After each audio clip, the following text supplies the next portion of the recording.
Okay, we'll share screen.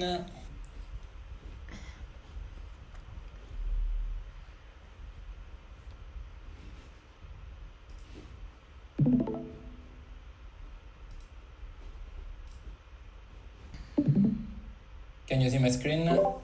Yes. Okay. Yeah, it's a very simple presentation from more a user perspective of how to manage wallets safely. And yeah, it's just my own research. And so, yeah, do your own research. And the setup that I use, that I consider at this stage the best setup for security, but also practical, is MetaMask plus Ledger. So yeah, not your keys, not your tokens. So yeah, first I will make an explanation about private key and public key. Can you still hear me properly? Yes, we can. Oh, great. Yeah, most of us will know, but yeah, just the actual account is basically the private key. So if you lose your private key, you have lost your account. If someone has the control of your private key, he has the control of your account. And as storing multiple private keys of different accounts can be challenging, usually we use wallets that create private keys from a seed phrase. For example, MetaMask will do this, and Ledger will do this. From my perspective, as I said, MetaMask plus Ledger is a decent security solution. So to create private keys, we need to create a seed. MetaMask will propose a 12-word seed, while Ledger a 24-word seed.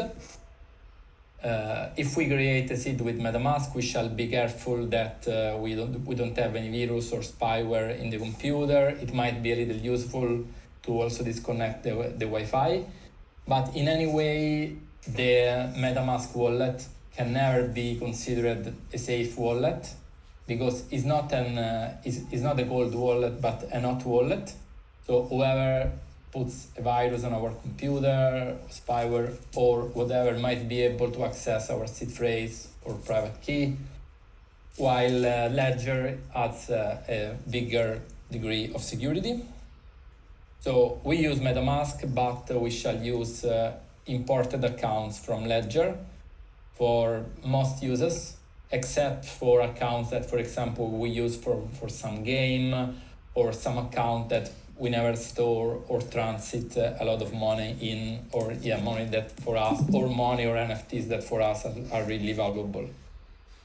So we need a Ledger. Ledger is a cold wallet. So the difference between Ledger and MetaMask is that the seed phrase and the private keys are just stored on the Ledger and cannot in any way be exported directly from the Ledger. For this reason, it's fundamental to always store the seed phrase in a safe place, because the Ledger will die one day or the other. For example, to me, it happened that my Ledger just did reset randomly. So if I didn't have my seed phrase somewhere, I wouldn't retrieve my accounts. So, yeah. And how do I store my seed phrase? This is a very important thing. Never share the secret recovery phrase with anyone, and backup it in multiple secure locations. And I've taken this from the community of MetaMask. It suggests also a password manager. I don't consider a password manager that secure, because it's still something that is basically a hot wallet, something that could be easily retrieved by hackers. And I wouldn't even suggest to have, like some people that stole some billions in bitcoins, to have the seed phrase or private keys in the cloud. So cold wallet, steel wallet, or written on a piece of paper is, from my perspective, the most secure thing, with the MetaMask plus Ledger setup. Here I've linked an article on various ideas on storing the seed phrase. Also, Gnosis Safe can help. We know we use Gnosis Safe for dOrg, but I think that Gnosis Safe can be a pretty secure solution even for oneself. because it allows to have a multi-signature. In that case, even MetaMask accounts, if we use them with different seed phrases from different devices, can become a decent solution if one doesn't have a ledger or doesn't want to use a ledger for some reason. Then last thing is about some idea on how to use Gnosis safes. One setup could be I have 3 accounts all controlled by myself that come from 3 different seeds, and I have a 2 out of 3 setup. In this case, if I just lose one seed, I still have control of my funds. Another idea that is also good for like if you die scenarios that I didn't cover explicitly is to have a 3 to 6 setup with 3 wallets being yours and 3 being 3 independent people that you trust, for example, your best friend, your soulmate, and your familiar. In this kind of solution, if you die, they will be able to access this money together, while if you lose the access, you can, to one or more of your signers, you can access them with the help of the persons you trust. Of course, this kind of Gnosis safe setup are more adapted for long-term storage of funds, because if you need to make a payment and you have to do 3 transactions, it might cost if you are operating on Ethereum mainnet. And if you are doing this on L2s, then yeah, you have the security of Gnosis safe, but you lose the security of the Ethereum mainnet. So yeah, it's a balance that needs to be found, but for sure for long-term storage solutions, this Gnosis safe setup might be a good idea. And yeah, that's pretty much it. A really minimalistic presentation that I think it can be useful just to keep each of us aligned on how to keep phones safe. Is there any question, or yeah, maybe someone has better advice? Please share. Well, that was really helpful. I have like one question. So for new dOrg members that I know, maybe they have like other wallet account, or maybe it's like the first time they set a wallet account. Do you advise kind of like to have like a wallet only for dOrg payments and dOrg tokens, or it could be makes like how do you like you guys approach, or Simone you approach it? Okay, so for the client safes, they are always very secure, even if builders are using MetaMask accounts that can be hacked, or if there is to lose the seed phrase, just because we tend to have 3 to 5 set up. In some case, we could have 3 to 6, 3 out of 6.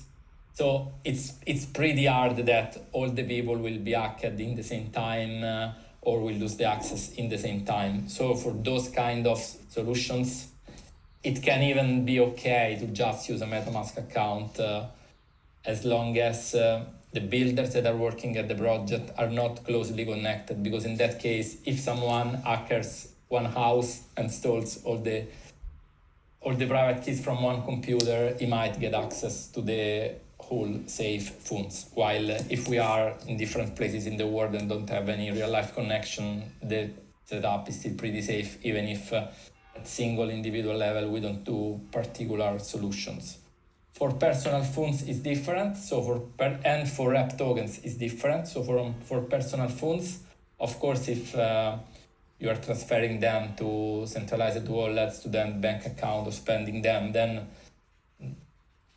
you just need not to have too much money at the same time in the MetaMask wallet, and the MetaMask wallet might just be okay. While to store the money for long term, really, I suggest again the dOrg wallet. So I named Ledger, then there are others, but yeah, I guess Ledger is still a standard at the moment, and it's the one I personally trust more. And then yeah, about the dOrg tokens, I guess that at this stage, the setup is still pretty decentralized, so it could happen that if some builder loses his account, we might be able in some way to give him back the tokens.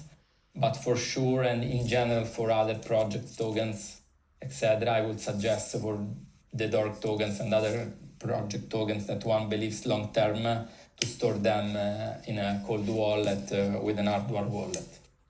Then yeah, I didn't mention the proper cold wallets just because they are very complicated to be used, and that's why I prefer Ledger.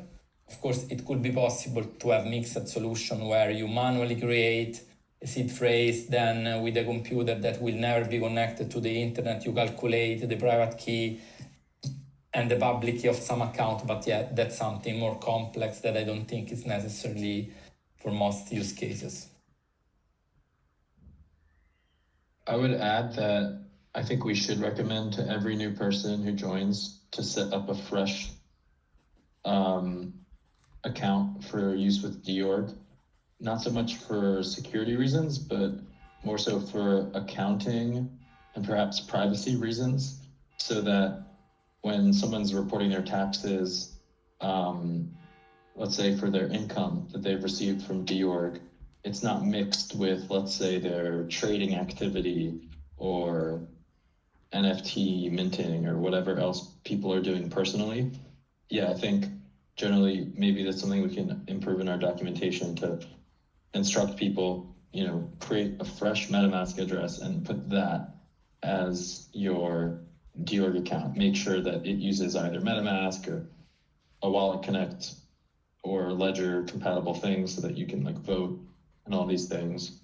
But yeah, I think best practice would be to have people create a fresh account, because privacy is a really big concern with this stuff. You don't want someone to accidentally take a wallet that they've been using for kind of private transactions that they don't want people to know about, and then associating that with their dOrg identity, and then that public link might be known to the whole world potentially.